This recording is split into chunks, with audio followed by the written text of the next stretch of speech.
El ciclo celular. Lo más importante del ciclo celular es su objetivo, que es producir dos células fijas que tengan cromosomas idénticos al de la célula progenitora. Para empezar, tenemos que el ciclo celular se divide en dos fases principales, que son la interfase en la cual se produce un crecimiento de la célula, y la fase M, la mitosis, que está caracterizada por la división de genoma. Ambas se encuentran subdivididas. La interfase se divide en tres partes: la GA1, la fase S o de síntesis, y la GAP2, o sea, G1, S y G2. La duración de cada fase va a ser diferente entre los distintos grupos celulares. Como referencia, tenemos los grupos celulares de división rápida para dar un ejemplo de más o menos cuánto tarda este proceso. Los grupos celulares de división rápida vienen siendo, por ejemplo, las células sanguíneas, las células epiteliales, los fibroblastos que están en la piel. La siguiente sería un promedio de más o menos cuánto duraría.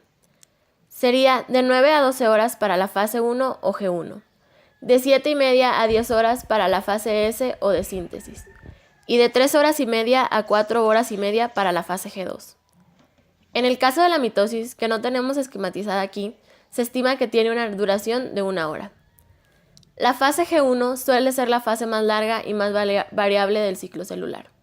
Durante esta etapa, la célula se dedica a captar sustancias nutritivas, sintetizar RNA y las proteínas necesarias para sintetizar el DNA y el duplicado de los cromosomas. Con esto vamos a tener dos puntos de control.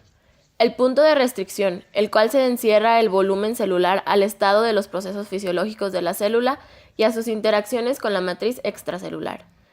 En este punto, la célula autoevalúa su propio potencial replicativo antes de dedicarse a entrar a la fase siguiente, o sea, a la fase S o abandonar el ciclo celular. En el caso de que la célula se retire, va a entrar en una fase que se llama GO, que es llamada así porque está fuera del ciclo.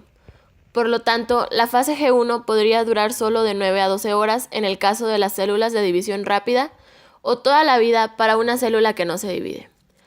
Otra cosa a tener en cuenta es que de estar defectuoso el punto de restricción, se puede producir una transformación maligna en las células. Estas células pierden el mecanismo de inhibición por contacto. Esto quiere decir que al estar en contacto con otras células, en vez de detener su división como debería de ser, esta célula va a continuar dividiéndose y proliferando unas sobre otras en lugar de suspender la proliferación. De hecho, la falta de este punto pueden estar promovidas por proteínas de virus oncógenos que provocan cáncer. El otro punto de control es llamado punto de control del daño del DNA y G1, y este se encarga de verificar la integridad del DNA que ha sido generado recientemente. Por ejemplo, si el DNA tiene un daño irreparable, este punto de control detecta la concentración de una proteína supresora de tumores llamada P53 y no permite que la célula entre en la siguiente fase y la célula sufre apoptosis, muerte celular programada. En cuanto a la fase S, esta se inicia en el momento del comienzo de la síntesis del DNA. Durante esta fase, el DNA se duplica. La duplicación se inicia en muchos sitios diferentes a lo largo del DNA. A estos sitios se les llama replicones u horquilla de replicación. Esta horquilla se forma al momento de que una enzima llamada helicasa rompe los puentes de hidrógeno que unen a las bases de las dos cadenas del DNA. Cada horquilla tiene un tiempo asignado para activarse de forma específica. Aquí vamos a tener solo un punto de control llamado punto de control del daño del DNA en fase S, el cual va a verificar la calidad del DNA en proceso de duplicación durante esta fase. En cuanto a la fase G2, tenemos que en esta fase la célula examina su DNA duplicado como forma de preparación para la mitosis. En esta fase hay dos puntos de control que verifican la calidad del DNA, el punto de control del daño del DNA y el punto del control del DNA no duplicado. Este último se encarga de detener la progresión celular hasta la fase M antes de que se complete la síntesis del DNA.